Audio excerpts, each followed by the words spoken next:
Every year during the Christmas season, we come together as a church family to celebrate what God has done over the past 12 months and to dream together about what we can do this coming year to shine His light from our own neighborhoods out into the nations of the world. 2018 was the greatest year of local and global impact that we have ever had as a church.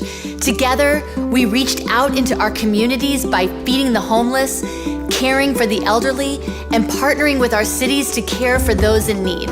We also continue to reach people across the world in nations like Kenya, Haiti, Cambodia, and so many more. And this year, for the first time, our teams traveled to Japan, where less than 1% of the population is Christian. Over 100 million people living without the hope of Jesus. In Tokyo, our teams connected with young adults who had never even heard of the name of Jesus before. One man named Taka was searching his whole life for purpose and meaning, and our team invited him to one of our meetups at a local church where Taka learned that Jesus was everything that he had been searching for, and his life has been forever changed. And this coming year, we're going back to Japan to equip and train Japanese pastors and churches to help them more effectively reach their nation for Jesus. This past year, our country faced the devastation that Hurricane Florence and Hurricane Michael brought to the Carolinas and to our own state of Florida, leaving people in those regions stranded without so many of life's basic needs. But because of our giving together, we were able to respond with relief and resources for those affected by the storms. Not only were we able to get food and water, hygiene kits, and necessary supplies up into those affected areas, but our Christ Fellowship missions team was on the ground ministering the hope of Jesus to some of the hardest hit areas. Friday morning, the hurricane comes through at 5:30. Wind, terrible, trees we wake down. up, the trees down.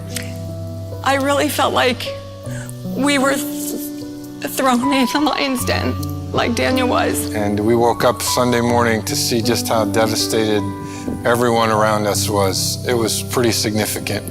It was a valuable lesson of the things that we take for granted every day. When you walk and you can turn a light switch on, or if you have water, if you turn the faucet on and you have water, and that, we didn't have that for 2 weeks. So it has changed your outlook on life a lot and how valuable that is. I've lived here for 30, 40 years, and I've never seen as many homes be devastated as they are as far as flooding. I've got a lot of friends and family that have lost a lot due to the storm. I come home to one of my friends' house being destroyed. They've got 3 children that are grandchildren that she's raising, and now they're homeless. There's a lot of us that lost everything, and a token of gratitude like what was brought today will help go a long way. The fact you guys came today made us all feel that we have a family outside of Bay County that are looking after us and praying for us. I just want to say thank you, Christ Fellowship, for coming and being here in a time of need. And we are here to provide assistance to all the city employees of the city of Callaway. They're first responders. These are the people that are helping the community rebuild after Hurricane Michael. I've seen smiles on people's faces that I haven't seen. I saw people hug people that I haven't never seen people hug. And I saw love, I saw joy, I saw affection, and I saw compassion. We are so grateful for your team and everything you've done for us, and we're very humbled. We feel very blessed. Our Christ birthday offering is more than just an offering. It's a gift with a mission and a purpose. It's a gift that has the potential to reach lives right here closest to us and all around the world. See, the gift that we give together can actually make Christmas last for 365 days of next year. We want to invite you to be a part of this. As you're making out your Christmas list and buying for the ones that you love, I want to challenge you to think about the people that God loves and wants us to reach together. And as we give together, we will see God do more with our gifts than we could ever think or imagine. God bless you. And Merry Christmas.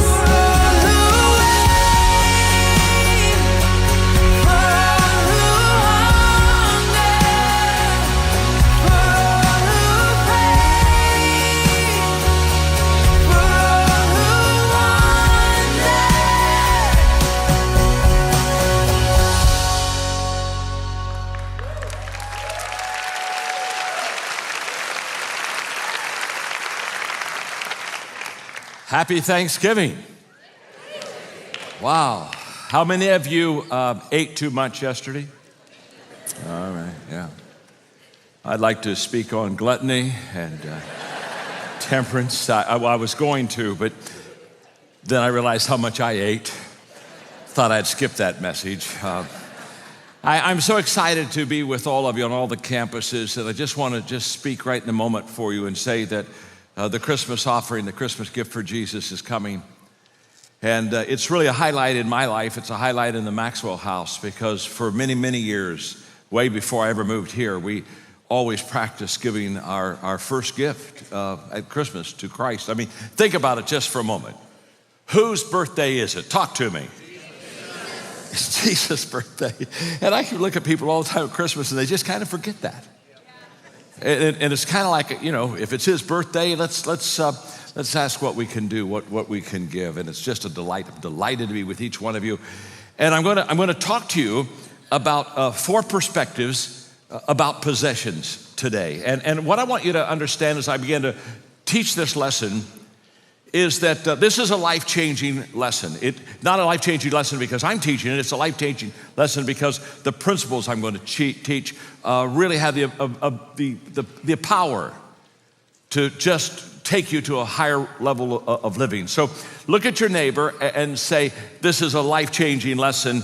Please listen, okay? Some water.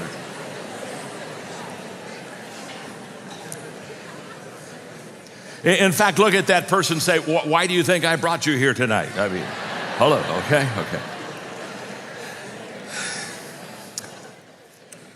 During this week of Thanksgiving, I spent some time in quiet reflection, which I do continually. It's a discipline in my life to spend a lot of time in reflection because reflection turns experience into insight. And what happens is when we come through an experience, which we do daily, different experiences, if we can just have that pause, Coke says have that pause that refreshes. But if we can just have that pause and ask ourselves, okay, what am I feeling? What am I thinking? What am I learning from this process? And so being Thanksgiving week, I was focusing on Thanksgiving, not only knowing it was going to be something for our family, but it was going to be able to share it with the Christ Fellowship family.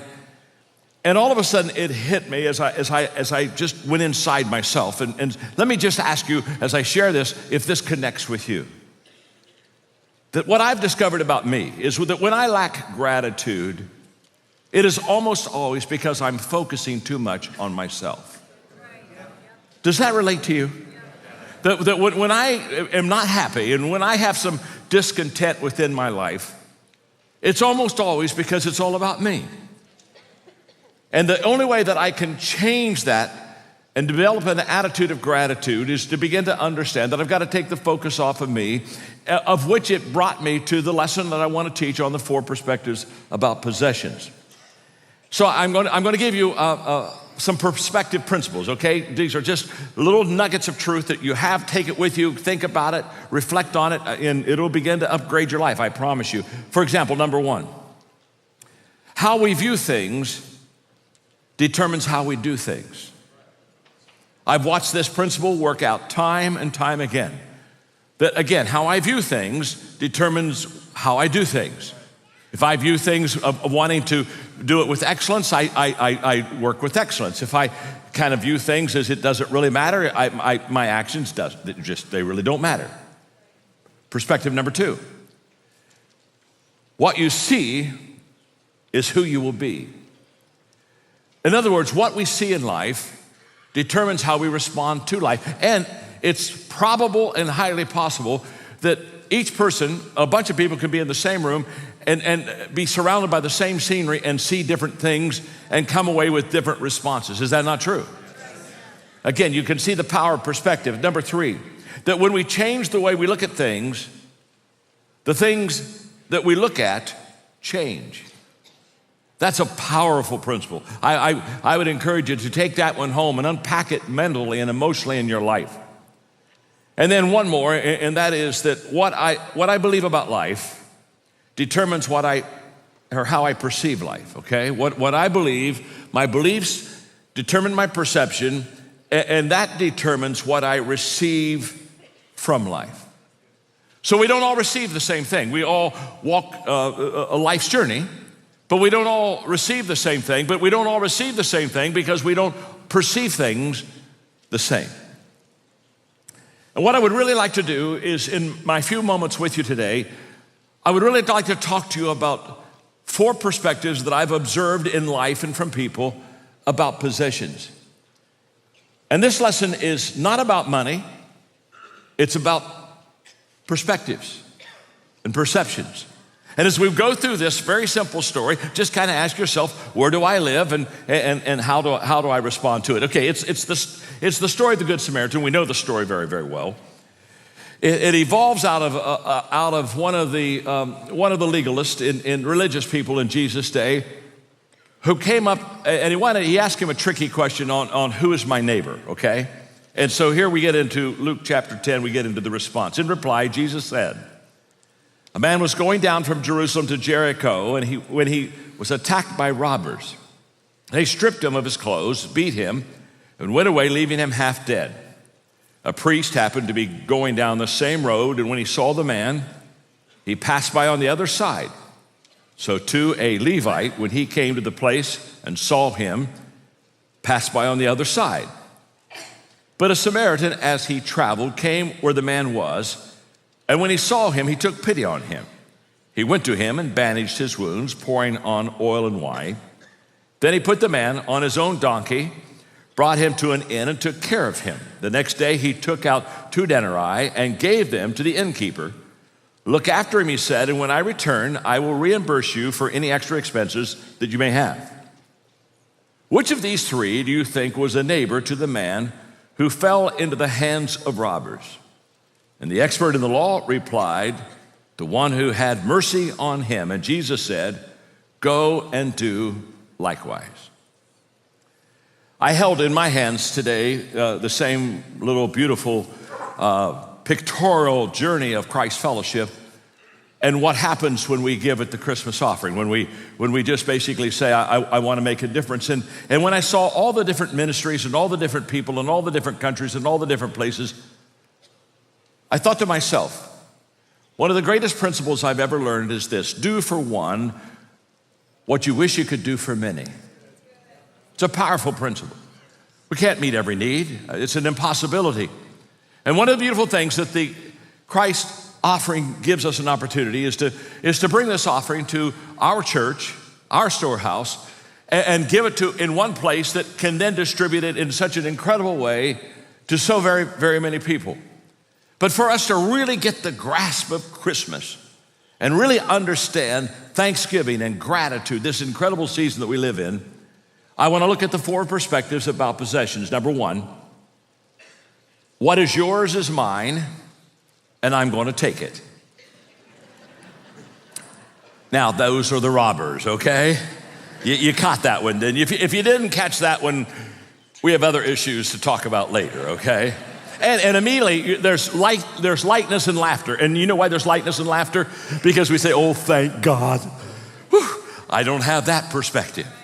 I mean, we may be bad, but we're not a robber, okay? Wow, I mean, isn't that huge? So I really won't spend a lot of time on this because there is not going to be a lot of personal application here. If you are beside somebody that's a robber, hopefully this message will help them. If you happen to bring one,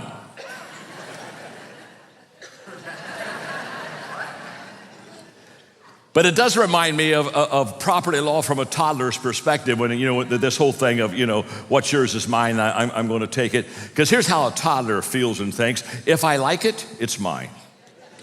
If I can take it away from you, it's mine. If I had it a while ago, it's mine. If I say it's mine, it's mine. Yeah. If it looks like mine, it's mine. If you're having fun with it, if you lay down your toy, if it's broken, it's yours. Absolutely. It's not mine if it's broken, okay? So we're not going to spend much time on this perspective because I know that none of you have that perspective. So look at your neighbor and say, you pass this one. Go ahead and tell them. You pass this one. look at them and tell them they may be hung up on the next one, but. Because the second and the third one are so much more common for all of us. We all have to go through these issues. For the second perspective is what is mine, and I'm going to keep it.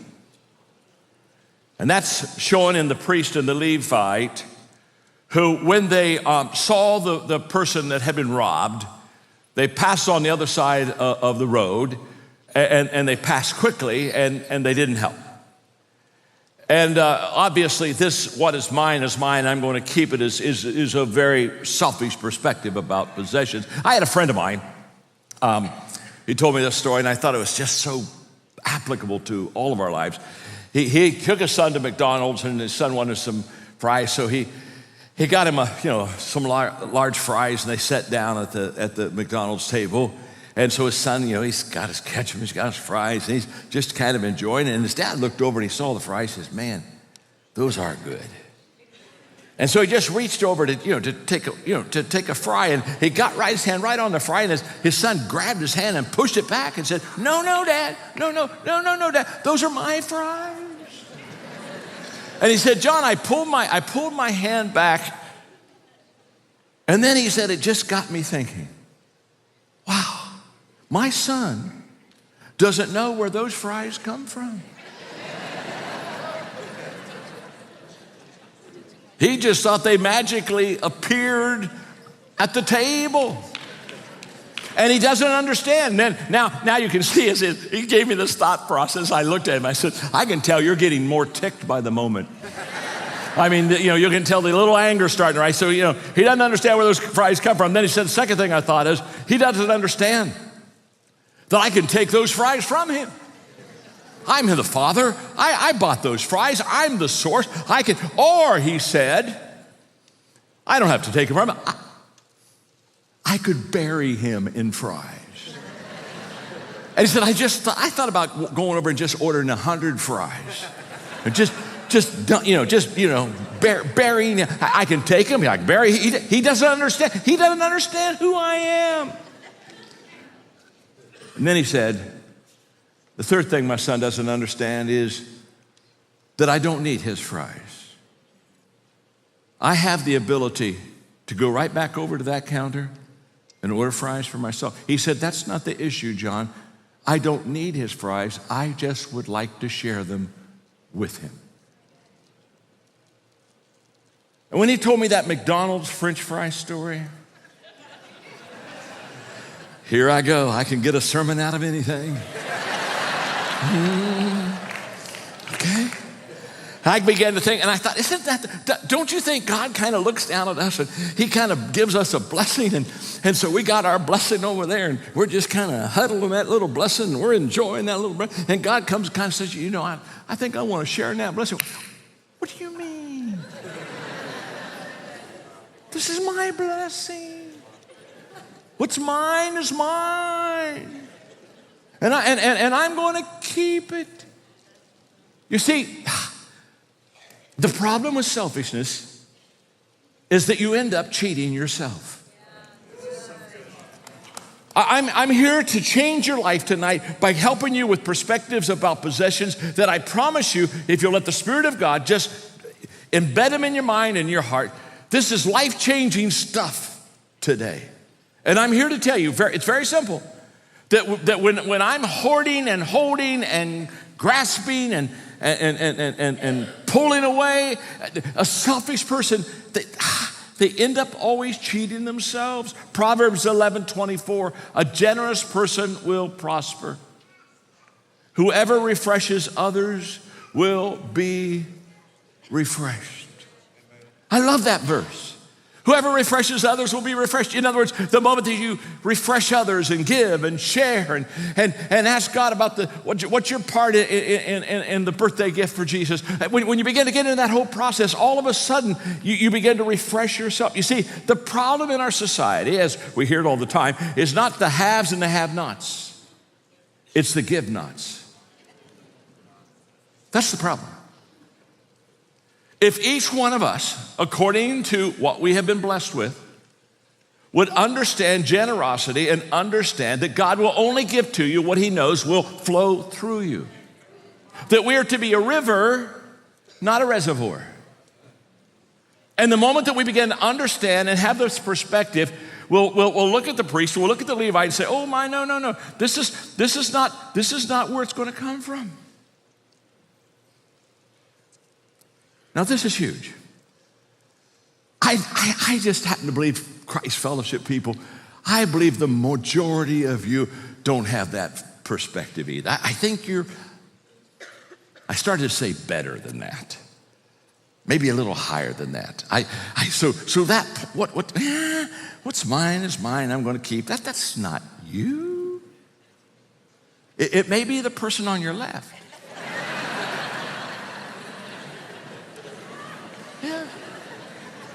Yeah, it is, isn't it? It is, I can tell.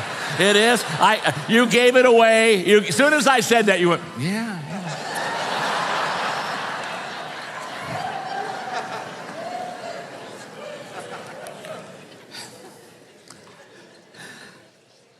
There is another perspective about possessions, and this is the Good Samaritans. And that now we're getting close. Now we're getting, come on, this is teaching territory where I'm going now, okay? We're going to camp here a little while, because the Good Samaritan, his perspective on possessions is, what is mine is yours, and I'm going to give it. I love this. What I have, what's mine, it's really yours, and I'm going to give it to you.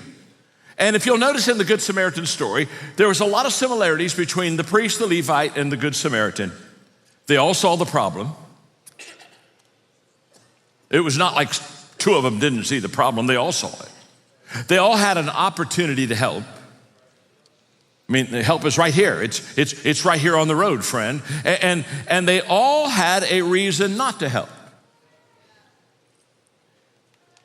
The biggest problem with excuses is the good excuses.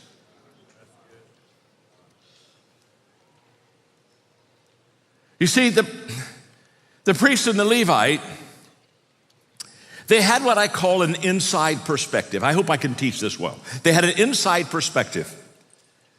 And when you have an inside perspective, it's all about you. It's all about you. Remember at the beginning when I talked about the fact that when I find I lack gratitude, it's because I'm focusing too much on me. That's the inside perspective. I've never known a person with an inside perspective that was a grateful person. I've never known a person with an inside perspective that was a generous person. I never have known a person that had an inside perspective that continually added value to people. I've never known it. It's not possible. That perspective won't allow you to be the person that you are created and could become. You see, the priest and the Levite, when they saw the man, they looked at him, and here's the question they asked him. They saw him and they said, if I stop, what will happen to me? Well, I'll tell you what will happen to you. You'll be inconvenienced.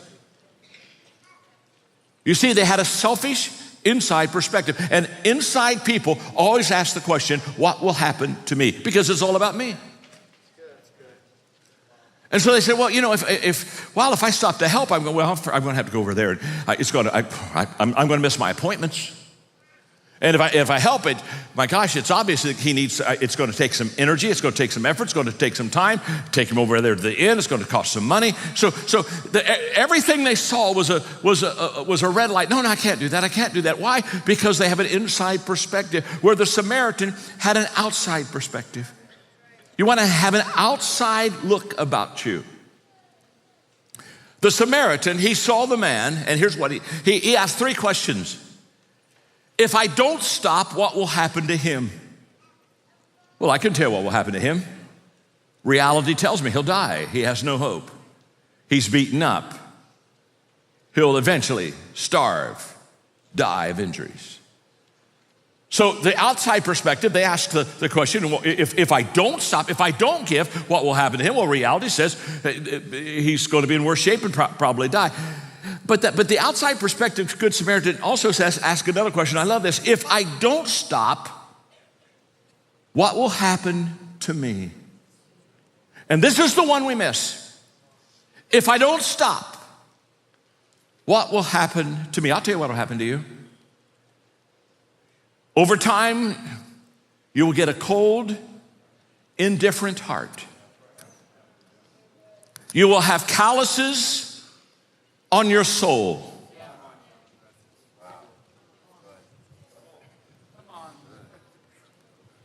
Until you will no longer be fazed by the hurts of people, and you will no longer believe that you are truly your brother or your sister's keeper. You see, the worst thing that happens to a selfish person is they cheat themselves. You have not, because your perspective about life and about others is wrong. It's always, what's going to happen to me? Well, what about me? You see, every person in this room wants to reap good things. Every one of us wants to reap a harvest. Every one of us wants good things to happen to us. And the average person, when they wake up in the morning, they say, I wonder if something good's going to happen to me. We've got this incredible lottery mindset. Well, my gosh, I hope something good happens to me. I mean, I hope something happens good to me at work. Oh my gosh, I hope I hit all the lights on the way to work. And boy, I hope the food's good. What's going to happen to me? What's going to happen to me? Let me explain something to you. There is a universal principle in life, and this is a very simple principle, and every one of you can understand this one. It is an understanding that's a problem today. The problem is receiving. Listen to me carefully. You cannot reap until you first sow. And if you don't understand that,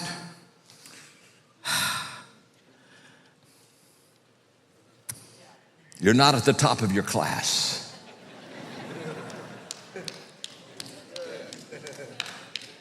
So the question each day should not be, what am I going to reap? Hello? Hello? The question is every day, what am I going to sow? How am I going to add value? How am I going to make a difference? How am I going to give? How am I going to help? Because the process, the universal process is sowing precedes reaping. And so he says, if I don't stop, what's going to happen to me? Well, I'll tell you, if you don't stop, I'll tell you what's going to happen to me. You're going to pass another person, another need, another hurt, and you're going to get just a little bit more callous until one day you'll just be able to pass anybody because it's not about anybody except you.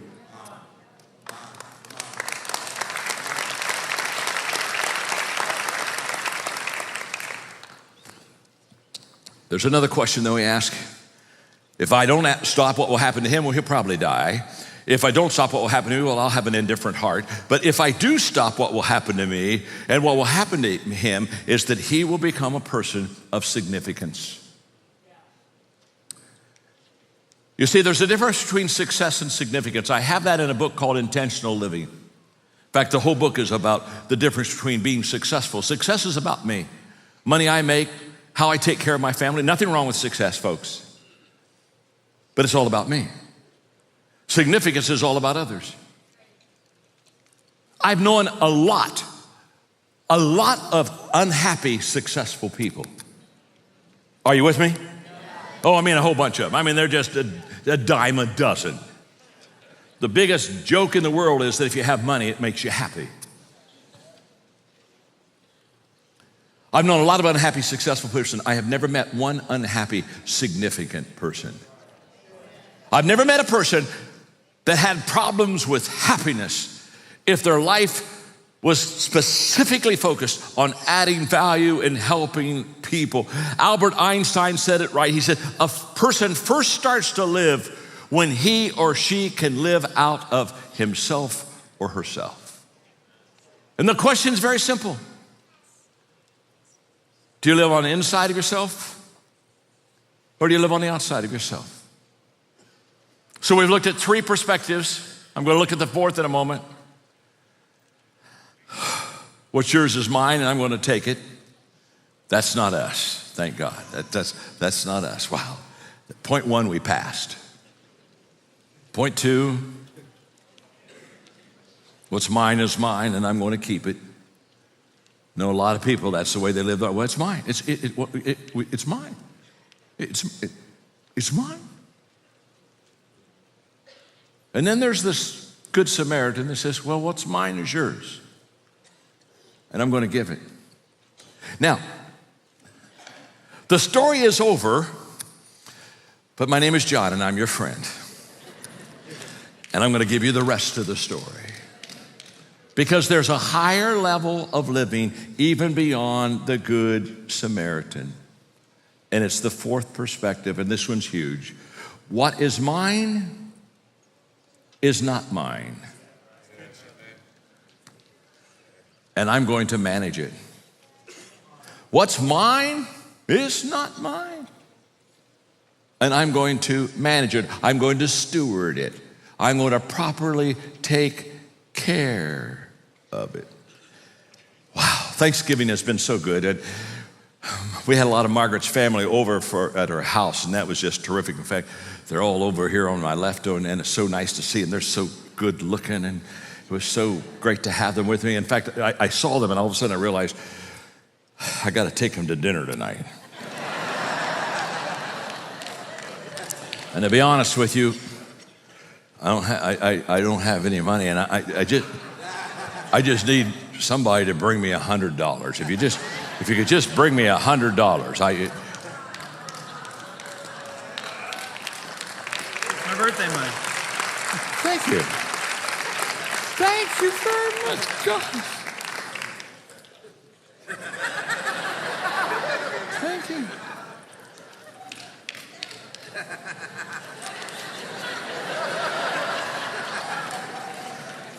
Are there any others?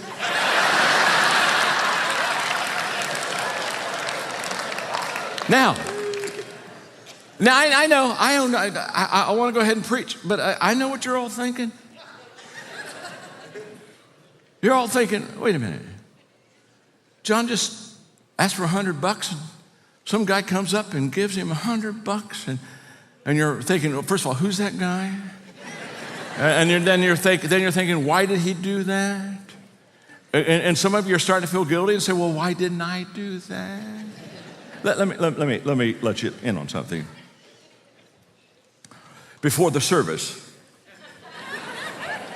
I gave Greg. Stay there, it's not yours.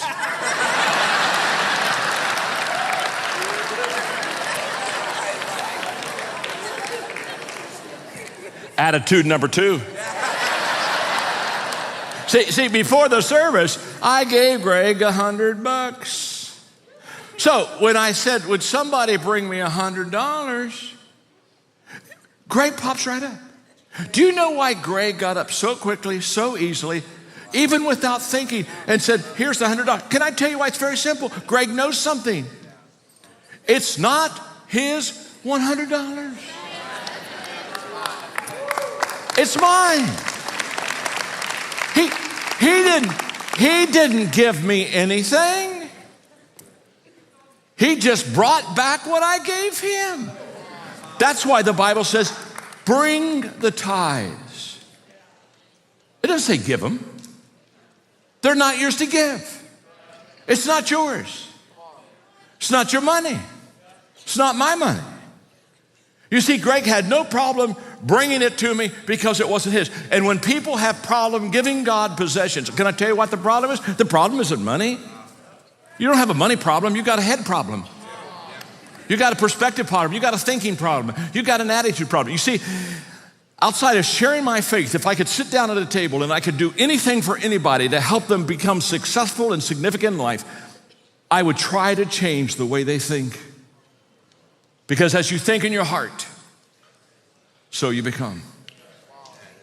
You don't become what you could be, you become what you think you are. You don't become what you should be, you become what you think you are. You see, it isn't hard for me to let go of my possessions when they're not my possessions.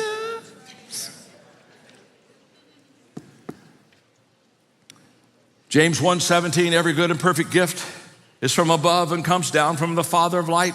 Psalm 24:1, the earth is the Lord, everything in it, the world, and all who live in it. So let's say you had an important package and you wanted to send it to someone who needed it. And so you took it to the overnight delivery service and gave them the package to deliver it to the person that needs it. And then you discovered that instead of taking it to the home of the person that needs it, they took it home for themselves. And you confront them and said, wait a minute. That package doesn't belong to you. What did you do? Your job is to deliver it to the person who needs it. And they said, well, then why did you give it to me in the first place? I gave it to you in the first place so you could take it where it's supposed to go. God gives you these blessings so that you can deliver them to the people that have the need. You're the hands. This is huge. So, several years ago, Margaret and I sat down because we know that everything we have is not ours. We're incredibly blessed, but it's still not ours. It's His. And so we never have to battle the question, are we going to give? We're going to give it all away. We've got a whole big plan to give it all away. I mean, that's the way it works. It's not ours. We're just managing it. We're stewarding it. And so we said, well, who do we give it to and how do we give it? And let's get some guidelines about it. And so I have these questions that I've asked myself, and I'm going to give them to you, and I want you to write them down. Because I'm here to tell you that this is going to be huge for you, because you're going to become a river in life. You're going to begin to understand how this works, that you are the delivery man, and God gives you the goods to deliver. You're the delivery person. I like that, don't you? Look at your neighbor and say, you are the Christian delivery person.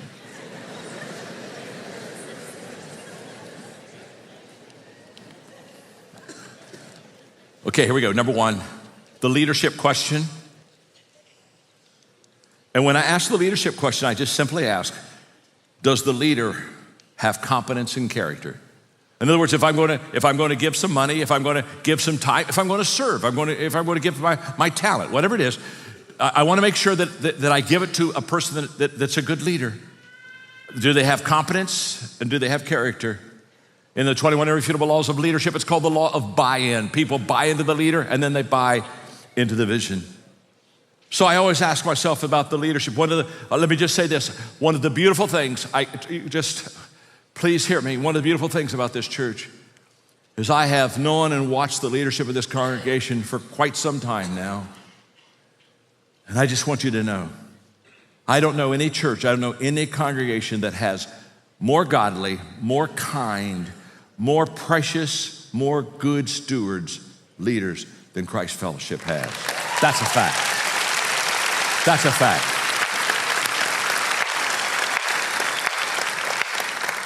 Question number two is the involvement question. And then it's just basically, can I give more than dollars? Well, everybody wants to give more than dollars. We want to use our gifts and our talents. And I think one of the incredible things about Christ Fellowship is the amazing amount of people that donate time, effort, energy to all these causes. And you're all over, your money is not all over this beautiful brochure. Your hands are all over this brochure, and your mind is all over your brochure, and your feet are all over this brochure, and your aches and pains. You give, and you give gladly, and you give with such beautiful spirit. You're amazing people. The third question is the difference question. And the difference question just basically asks, is this organization making a difference for other people, and is it making a difference in my life?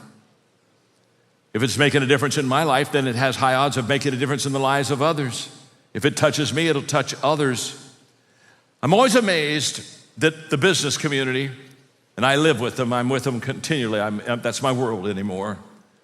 But the business person, they really work hard on their investments, and they want to make sure they get a good return on the dollar, which is wise. That's why they're good business people. And there's nothing's wrong with that. But it always amazes me how we'll work so hard to get a high return on our dollar for ourselves and not work near as hard on making sure that we get a good ROI for the spiritual kingdom in our giving. I would that we would be as careful with God's work in God's kingdom as we are for our own kingdom. Question number 4 is the potential question. And that's just very simple. How can I increase my giving? I ask that all the time. My goal every year is to increase my giving. I've done that for several years. You know, there are 3 levels of this. That what I do is the first level. That, you know, what do you do? That's where you start. And I would assume that all of you start with tithing. I would assume that. That's just basic 101 Christianity. We bring our tithes to the storehouse. We don't give it, it's God's. It's 10%. So that's where I start at 10%. But so that's what I do. That's my faithfulness to that. And then I go secondly to what I could do. But what could I do more? And now we're talking about sacrifice. We're talking about give up. And I wish I had it. I don't have it today, but I wish I had 5 more minutes, because there's another level, and that is what I would do if I could trust God to give me the resources that I could pass on to others. This is a faith level. The first level is faithfulness, then sacrifice, but the faith level, I can tell you, I sat right over in that part of the congregation one evening a few years ago, about 5 years ago, and God began to talk to me about the phase of what I would do if I could trust God. And I remember telling God, I remember saying to him, I'll tell you what I'll do, God. For the next year, all unexpected monies, I'll just literally pass 100% of them on into your kingdom. If I wasn't expecting it, it just goes to your kingdom. Everything changed that evening for me. And I could tell you for the next hour amazing stories of blessings that started to come to me. And let me tell you what, as soon as those blessings started to come to me, I first thought, oh my gosh, I wasn't expecting that. Where do I put it? Oops. I put it right back into God's work. And I put it back into God's work. You know, when you start talking to God like that, he'll test you. He'll test you with blessing. He'll find out whether you're talk or walk. And for 5 years now, I've just been a river. And God has given me creative ways and things. It's just been amazing. I wish I had time. Don't. Okay. Number 5 is the God question. And the God question just basically asks, what is God blessing? You know, what is God blessing? And has he prompted me to give? Because I think that nudge of God is important in your life, okay? And you know, giving does make us like God. You know, giving, nothing makes us more like God-like than giving. For God so loved the world, as we talked earlier, he gave. Amen? Okay, I love you. Does this help you get a perspective, huh? Does this help you get a perspective? Okay. Yeah. I just gave you good stuff. And I know you didn't need it, because you all live on that 4th perspective. I know that. But the person on your right side so desperately needed this. I did it for them, okay? I did it for them. I'm going to ask the pastors come forward with you, and all the campuses just come forward, and I'm going to have a prayer and ask God's blessing. Father, thank you so much for your goodness to us. And I'm going to believe that there are going to be thousands of people in the Christ Fellowship family. They're going to take this message and look at it this week and think it through and pray it through and talk it out. And that you're going to begin to make an amazing change in their life, a positive upgrade in their life, because they're going to begin to think differently about you and about possessions. And we rejoice, Father, because you are a wonderful Father. And if our earthly fathers know how to give good gifts to us, how much more will our Heavenly Father give the Holy Spirit to those who ask him. I pray, God, that you would give us what we need to be the people that you believe us to become. Blessings on every one of our campuses, Father. During this Thanksgiving, Christmas season, may we be outside thinkers, outside doers, focus on others. May we live even above the Good Samaritan level of giving, I pray, in the name of Jesus. And all of God's people said, amen. Amen. Church, can you jump to your feet and help me thank Dr. Maxwell for that incredible message today? And that we would have eyes outward focused, right? So Dr. Maxwell is going to make his way to the Life Center. If you want to purchase a book, you can stop by the source. He's going to be signing. Our prayer team's coming forward. We'd love to pray with you. Anything you need today. Don't forget, if you're a guest, stop by Next Steps in the Life Center. We'd love to have a conversation with you. Put that gift in your hand. God bless you, church. At the movies next week. Don't forget, at the movies. We'll see you next weekend. Bye-bye.